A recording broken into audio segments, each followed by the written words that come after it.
কোন সন্তান যদি বাবা মার আগে মৃত্যুবরণ করে, বাবা তো সন্তানের লাশের পেছনে পেছনে যেতে পারে, বাবা সন্তানের কবরেও নামতে পারে।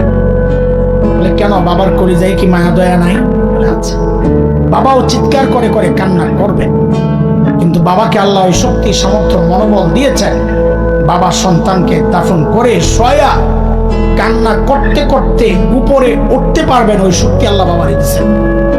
কিন্তু কোন মায়ের জন্য সন্তানের লাশের পেছনে যাওয়া চলবে না, কোন মায়ের জন্য সন্তানের কবরে নামা চলবে না। কেন, দুনিয়ায় এমন কোন মা নাই যে সন্তানকে দাফন করার জন্য কবরে নেমে সন্তানকে শোয়া দিয়া ওই মা আবার সুস্থ অবস্থায় উপরে উঠবেন, এমন কোন মা নাই।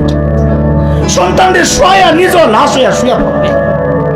আরে ভাই, একটু জানতে চাই, এই যে মার কলিজা এত দরদ, এত মমতা, এত মায়ার ভালোবাসা, কারণটা কি বলেন তো? মা আমার দুই চোখের এক চোখ বানাইছেন সেই জন্যে, মা আমার একটা কান বানাইছেন সেই জন্যে, মা আমার একটা হাত বানাইছেন সেই জন্যে।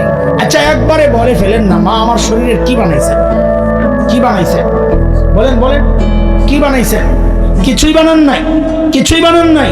তারপরেও মার কলিজা এত দরদ, মা আমার কিচ্ছু বানান নাই, অল্প কয়দিন ভাড়াটিয়ার মতো আমার পেটে জায়গা দিয়েছেন, হওয়ার পর লালন পালন করেছেন, কিচ্ছু বানান নাই, তাতেই মার কলিজা এত দরদ আর মায়ার মমতার ভালোবাসা, কিচ্ছু বানান নাই। তারপরেও